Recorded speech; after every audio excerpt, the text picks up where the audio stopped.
My name is Justin, and I lead the Epic, is the youth ministry here. And it's my honor and privilege to get up here and speak to you sometimes in the morning, especially when Chuck is out. Sometimes he'll ask me to step in for him. I don't know why he does that, but just kidding. I'm going to open us in prayer real quick, and then we will continue the series in Luke that Chuck has been leading us through. God, I pray for this time this morning. I pray that you would speak to all of us, that you would teach us truth, that you would facilitate change in our lives and transform us. Whether we know you or not, I pray for that transformation, to know you or to know you better. In Jesus' name I pray, amen. And I'm not going to forget to start my timer this time because I have a bad habit of going over. Probably is not going to mean anything, but it'll at least let me know. So, Chuck has been leading us through Luke, and we are going to continue that today. We're going to be in Luke chapter 8. For those of you who want to follow along, the verses will be up on the screen, but if you have an app or a book that you want to read along with, that's cool. Just don't play Angry Birds, because that's what I'm doing. It's not really a timer. No, just kidding. So Luke chapter 8, we're going to be in verses 22 through 25, and we're going to be looking at a story of Jesus spending some time with his disciples. They set sail, and some things get gnarly, and we're going to read about that. It's relatively short, but there's a lot packed in here. So let's read through it once, and then we'll walk through it together, and then I'm going to share an anecdotal story that ties into this passage, sort of, and we'll finish with that. So beginning in verse 22. One day when he got into a boat with his disciples, and he said to them, "Let us go across to the other side of the lake." So they set out, and as they sailed, he fell asleep. And a windstorm came down on the lake, and they were filling with water and were in danger. And they went and woke him, saying, "Master, Master, we are perishing." And he awoke and rebuked the wind and raging waves, and they ceased, and there was a calm. He said to them, "Where is your faith?" And they were afraid. And they marveled, saying to one another, "Who then is this, that he commands even winds and water, and they obey him?" So let's jump back to the beginning of that story, in verse 22, where it says that one day he got into a boat with his disciples, and he said to them, "Let us go across to the other side of the lake." So Jesus had just finished talking to a bunch of people, and he was telling parables and stories and preaching, and I'm guessing he's probably pretty tired at this point, which might be why he fell asleep. So he decides to move on to another location, and he could have traveled by land, and he chose to travel by sea. It doesn't really specify why. It's possible that he knew that what God had planned for him at sea, and so he went that way. Maybe he just liked the water. Who knows? But they set out according to Jesus' instruction. And I want to highlight the fact that the disciples end up finding themselves in the midst of a storm by no fault of their own. How often in life do we find ourselves in storms, figuratively, maybe literally, because of our own fault? I mean, I know I've done plenty of things in life that result in consequences and sequences of events that accumulate to a storm, right? And it's very easy for me to track that back to, well, I really shouldn't have done that thing. But sometimes that's not the case. Sometimes things just happen out of your control, maybe for no apparent reason, and you find yourself in a stressful, messy situation. Sometimes you find yourself there when you're following Christ.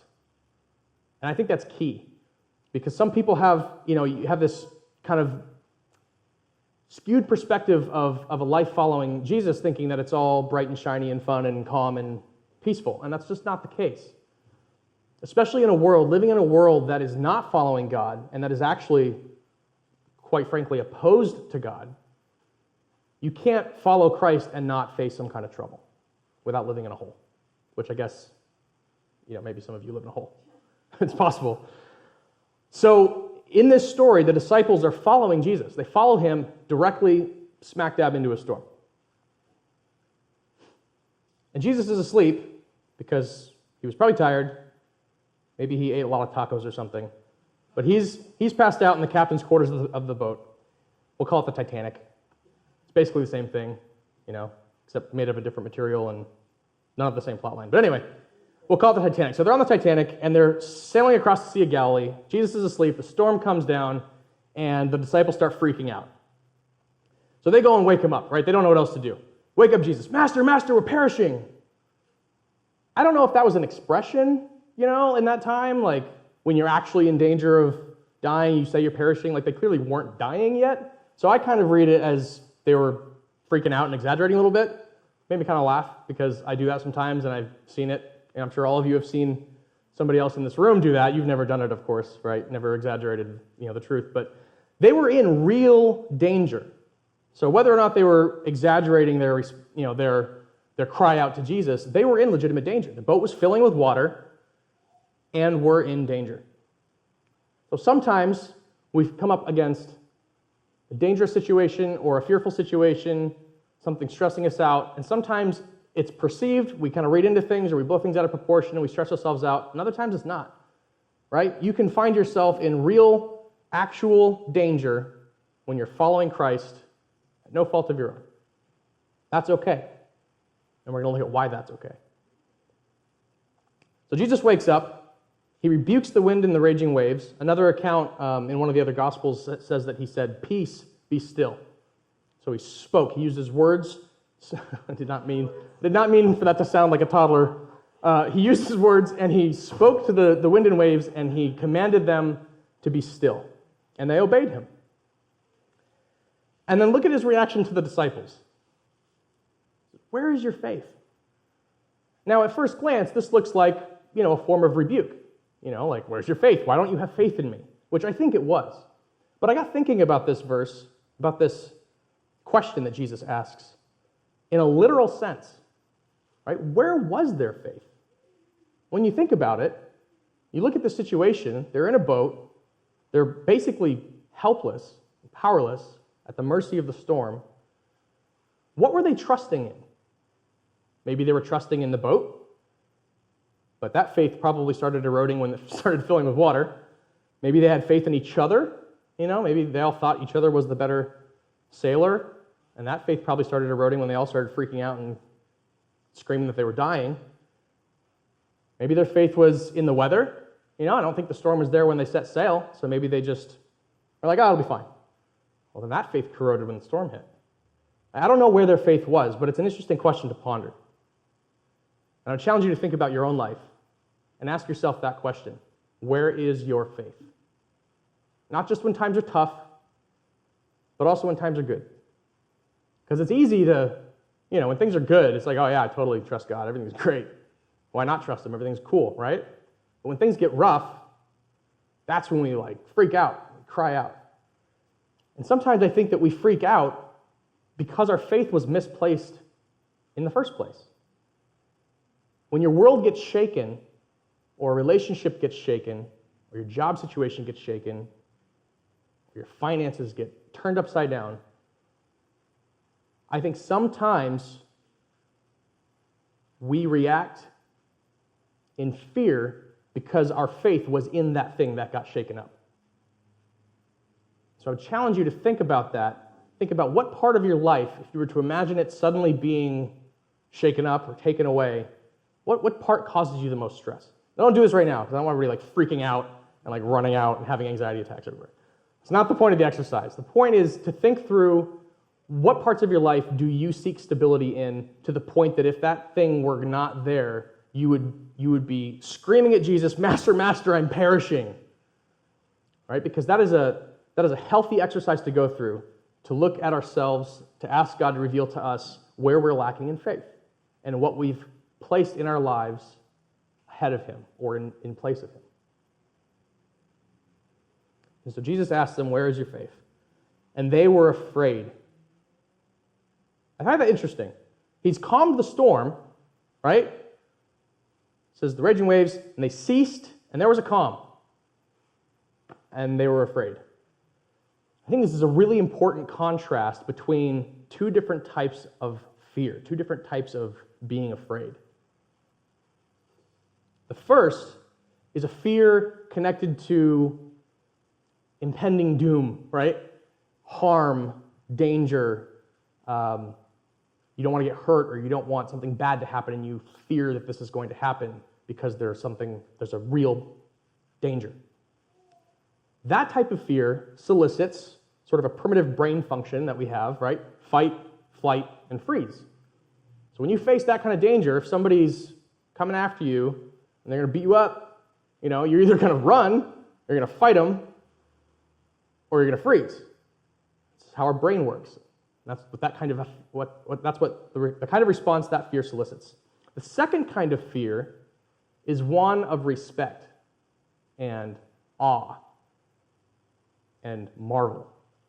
And to kind of give an analogy that pales in comparison to God, of course, I like the ocean, right?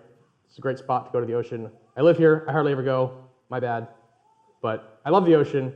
And one of the reasons I like going there is because it's so massive. There's so much energy, right, in these waves. There's so much force and so much power. And especially over time, you watch the ocean change the shape of the shoreline. You see it erode away rocks. Things that would take us a lot of strength and a lot of tools to accomplish. The ocean has that power. And I know the ocean has a capacity to do me harm, right? I am not going to mess with the ocean because the ocean doesn't mess around. I had an experience in high school, actually. Graduated high school and went up in Maine and went to the ocean with some friends, and a buddy of mine started getting swept away because he was in this weird current with a jetty, and we had to go get him, and we were all being swept away, and it was scary because the ocean's very powerful. So in that moment, when I'm being swept away, I have this fear of flight. Let's fly to the shore and get out of the ocean, right? But there's also this fear of the ocean of respect. And that kind of fear, the second kind of fear, solicits a response of humility and awe. When you recognize the power and the capacity and the authority, in a sense, with the ocean, of what it could do. Now, with God, it's similar. We should not be afraid of God in the sense of we need to fight, flight, or freeze. We should fear him out of a respect and an awe and a recognition of his power and his capacity to do anything he pleases and his authority over us. That kind of fear is not one that makes us want to run away from God. It's one that should make us humble and recognize our position relative to God. In Matthew chapter 10, you don't have to turn there, but I'm going to read something out of there real quick. Matthew chapter 10, verse 28 through 31, Jesus is talking to a crowd of people, and he refers to fear. You might have heard this before.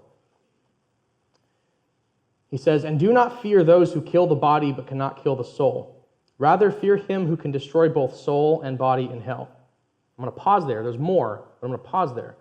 He draws a contrast. He says, don't be afraid of somebody who can mess you up and ultimately take your life. That's all they can do, right? That's pretty significant. I don't want to get messed up. I don't know about you guys, but I'm cool, feeling comfortable, not in pain, alive. That's my preferred state at the moment. But he's saying I should not fear somebody who can take that away from me. Rather, I should fear he who can kill both body and soul, right? God has the authority and the power to do with us as he wishes, both at the physical level and the spiritual level. No other person or being can claim that. Now that kind of sounds a little bit scary. Kind of reminds me of some churches I've been to as a kid where, it's yeah, you got to believe in God or you're going to die, whatever. I don't want to do that. That's not what this is about. Because this is actually a message of love. Listen to what he says after that point. He says, "Are not 2 sparrows sold for a penny?" Implying that, they weren't worth much to people. "And not one of them will fall to the ground apart from your Father." So despite sparrows being not worth less, but, not worth much to people, not one single sparrow was outside of God's awareness and God's care. "But even the hairs of your head are all numbered. Fear not, therefore. You are of more value than many sparrows." So he draws this contrast between the power of human and the power of God. And then he wraps it up in love and says, you are of value. I care about you. I love you. And I want you to think of those kinds of fears, those 2 types of fear, when you face your own troubles. Are you reacting in fear? Are you living in fear out of a place of fight, flight, or freeze? Or maybe all of the above?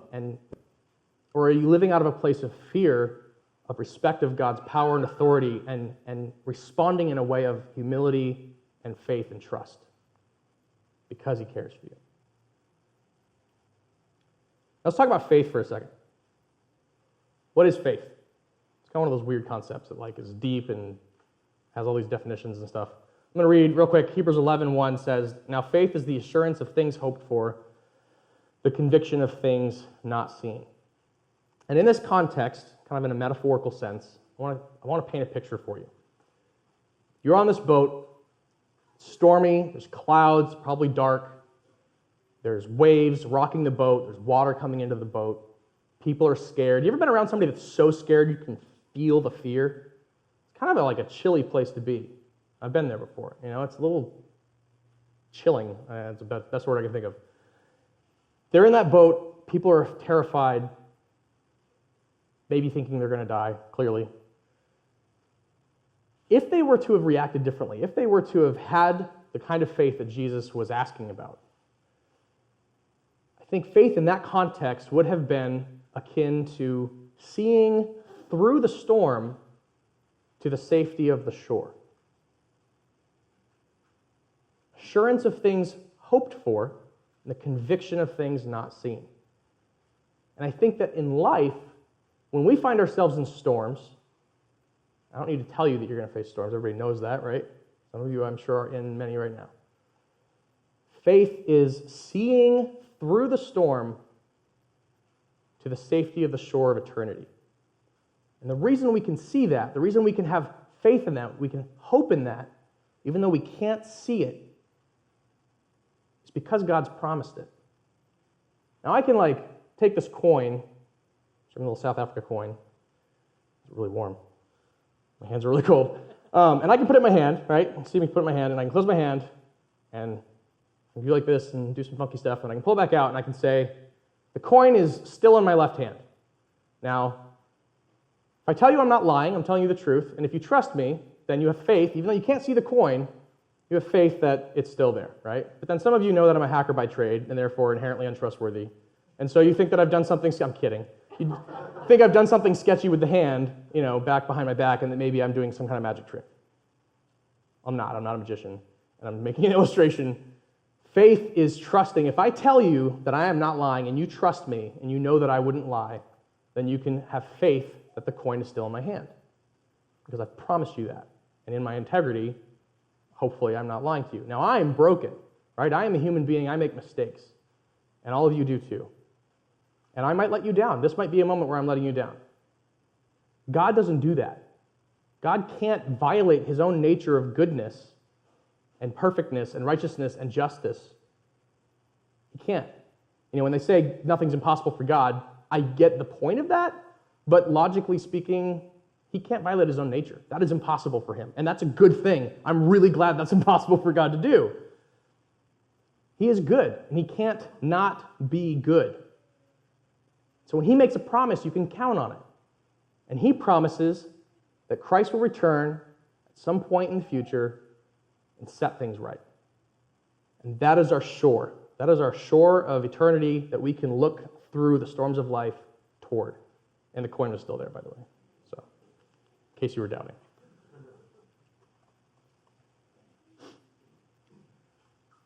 Now, when the disciples cry out to Jesus, notice what they say. They say, "Master, Master, we are perishing."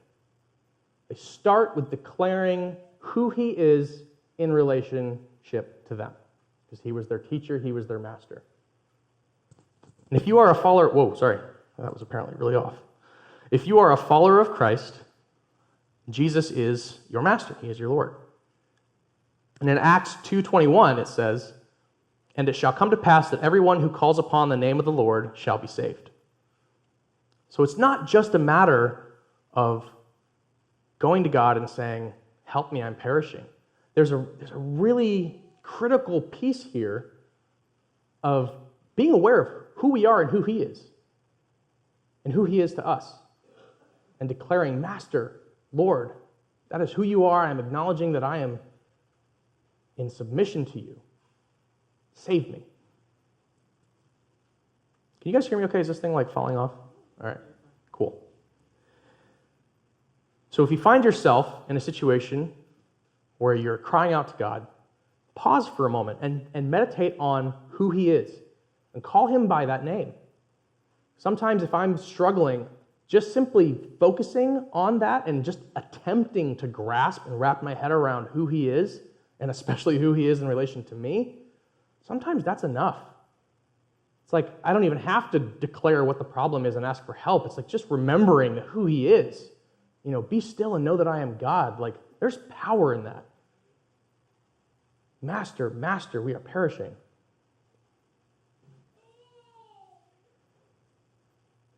So Jesus says, where's your faith? They are afraid, and they think to each other, who then is this that he commands even winds and water, and they obey him? They didn't know who he was. They didn't really get it. There are plenty of examples throughout the Gospels of Jesus being frustrated with the disciples. I'm paraphrasing here, and I don't remember the actual words, but if I remember correctly, there's a point where he basically asks them, are you dumb? Are you dull? Do you still not get it?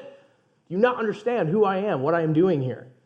It's kind of funny. I get like that with people sometimes, I can't even imagine what it would be like for Jesus, being who he was. Just the frustration of why don't you get this, But we know who he is now. We have an advantage that the disciples didn't have. We can look back and see the whole story and see what happened and see what Jesus did. And yet we still get surprised. We still marvel when he shows up. I think that's kind of silly. I do it. Don't get me wrong. I'm not judging. But it's kind of funny, It's we know who he is, yet we're still surprised. I'm constantly surprised. I'm like, oh, hey, God, what's up? I totally didn't expect you to show up here. And he's like, are you dumb? In love. And sometimes it feels like Jesus is sleeping, right? Like God's sleeping on the job.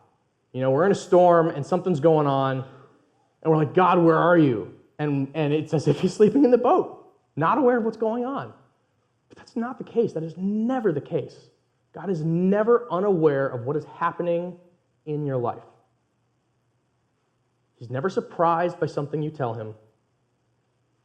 He's never shocked by something that happens to you, as if he didn't see it coming. He knows everything about you, about your life, about your circumstances, and what lies ahead for you. If it seems like he's sleeping, and you want him to do something and he's not doing it, it's because his timing is perfect. And either he's not going to do what you want him to do for a good reason, or he's not going to do it yet. His timing is perfect. Notice they didn't die. Master, we're dying. No, you're not. Buke the waves and wind, boom, calm. His timing was perfect. I'd like to share with you briefly a story. It's a subset of a larger story about 2009. Some friends of mine and I moved out to California together. There were 5 of us. There's 4 now. That sounds really dramatic. Nothing bad happened, don't worry. Sorry, we lost one. No, she moved. She's living somewhere else, and there are still 4 of us remaining. Sorry, I was like, I made a point. I was like, I'm not going to say that because it's going to get weird. I'm going to lose track of where I'm going. All right, there's 4. That's all you need to think about right now. And we actually just celebrated our 8th California anniversary, as we call it, this past week. 8 years out here. And for those of you who don't know, I'm going to give you a super short version. We moved out here not in any way following God. Some crazy stuff happened, and God got a hold of all of us in our own unique ways. That's the short story. Yes, woo. In that whole timeline of events, many things happened, and there's one particular story I'd like to share. I might have shared it before. Apologize if I'm repeating myself, but it ties into this passage and some of these principles. So Ryan, the dude hiding, the squirrel, the guy hiding in his hoodie over there. Ryan, prior to coming to know God, was very much anti-God, anti-Christian, angry, mad at life, and did not like anything having to do with God. So when God started working in our lives, and for example, grabbing a hold of me and starting to change me in a very real, kind of freaky way, to be honest. I mean, it was really cool at the time, but it was also kind of freaky. Because seeing God's power manifest is kind of dramatic, because he doesn't do it persistently. But whenever you get to, just kind of see him working in a really cool way, it's almost a little creepy in a really cool way. So God had been working in all of us, and there came a point at which I thought Ryan, and I didn't warn him I was going to tell a story about him, so hope he doesn't watch this. Just kidding. It's not bad. I thought he was just never going to come around. I lost hope. I had no faith. I didn't think that Ryan was ever going to come to know God because he was so opposed. And his reaction to God reaching the rest of his close friends who he'd moved out here with was to retreat and isolate and cut himself off.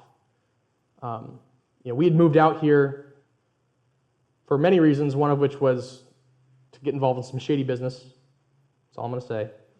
And Ryan's reaction to us changing and some of us pulling out of that shady business was to go further into that shady business and retreat and not talk to people. And it was a really scary time for me as his friend. It was a storm. I saw this storm raging in his life, and I was afraid. I was like, God, he's dying. No, not really. But I was scared. And there was one particular day where we went to Safeway on the west side to get some cash, because if you didn't know, shady business requires cash. So I'm at the ATM getting some cash, and Ryan's like, oh, I got to go get something. I don't know what he was doing. And I somehow got it in my head, I don't know why, it sounds silly to say now, but I got it in my head that he was like in dire trouble. Like he was suicidal or something. I don't know where I got it from, but I just became convinced in that moment that he was in danger. This was a perceived danger. This was not real danger, as far as I know. To this day, I've never heard him admit, like, oh yeah, I was totally going to go jump off a building. Like, I never got that. I'm pretty sure it was just all perceived, all in my head. But I got this idea that he was in danger and that he needed me. And so when he branched off on his own and I'm sitting there at the ATM, I was like, oh, I got to go like catch up to him. And what was I going to do? I didn't know. But I've got my card in the ATM. This was like way back when they wouldn't give the card back. I don't know if ATMs still do that. Mine usually spit it back out. But anyway, my card's in there, put in my PIN, put in how much I need, and I hit the button. And on the screen, it's like, please wait, processing transaction.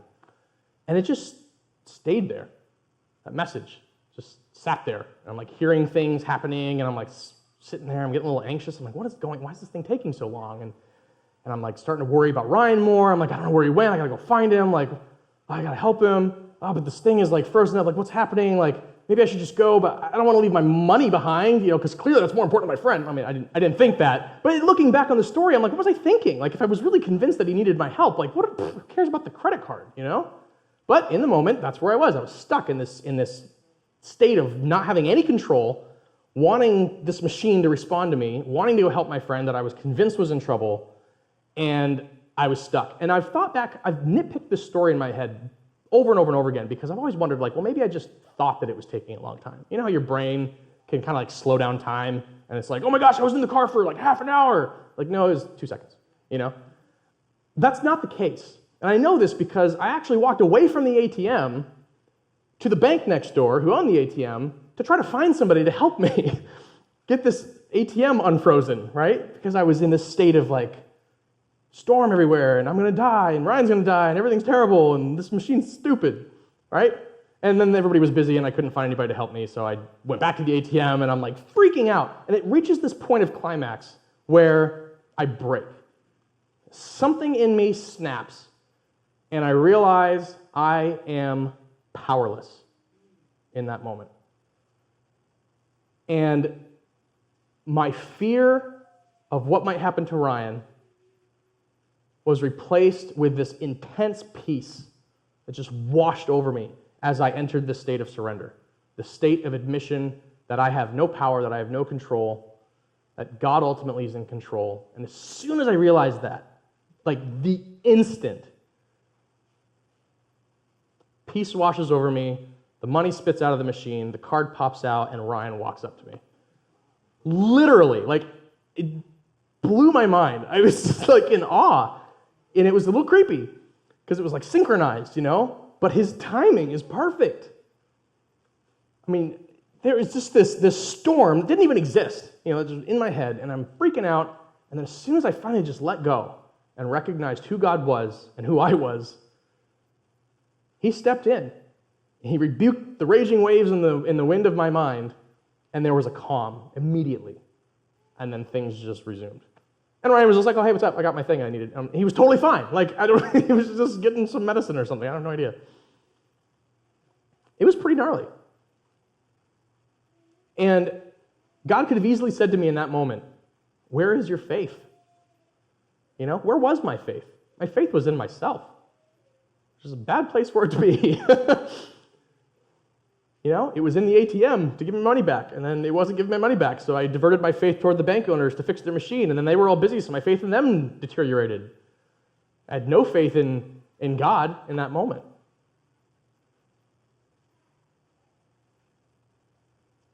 And sometimes, even though I know who Jesus is now, I still marvel.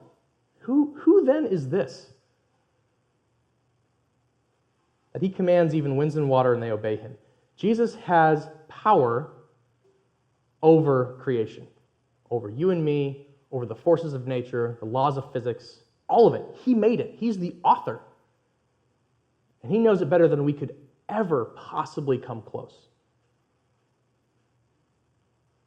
I'm going to pray in just a minute and invite the band back up. But before I do, I want to share one more thing. I think right now, the world the way it is so connected and so big and so many people, so much going on. There's a lot of fear. Geopolitical situations pretty sketchy. A lot of things going on in different countries, including our own, causing a lot of unrest and stress and fear in people.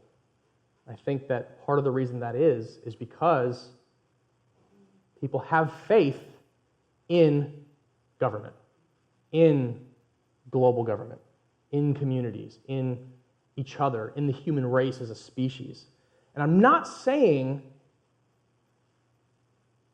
not to believe in the capacity for others to do good or for the government to be run well. I'm not saying that. I'm not saying lose faith and have no hope. Everything's just terrible. I'm not saying that.